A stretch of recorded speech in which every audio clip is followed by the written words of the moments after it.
Դպրոցում մենք շատ ենք անցել արտակարգ իրավիճակների մասին, բայց ես ունեմ էլի հարցեր, որոնք կցանկանայի տալ մասնագետին։ Եթե երկրաշարժի ժամանակ ես շինության մեջ եմ, ինչպես պետք է դուրս գամ։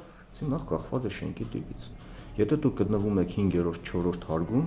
միանշանակ չի կարելի աստիճանավանդակներով դուրս գալ։ Դուք նախքան երկրաշարժը ուսումնասիրելու եք ձեր տունը, անվտանգ տարածքները, դա կարող պատերի, հիմնական խոշոր պատերի, այդ անկյուններում պատը սպառվելն է, սեղանի տակ մտնելն է։ Շենքից դուրս գալու դեպքում չի կարելի նորից վերադառնալ շենք,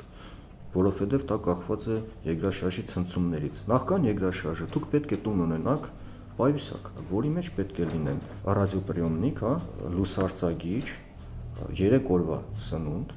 համապատասխան փաստաթղթեր եւ դեղորայք։ Հիմա ես ավելի շատ բան գիտեմ երկրաշարժի մասին եւ հուսով եմ, որ ինձ այն երբեք պետք չի գա։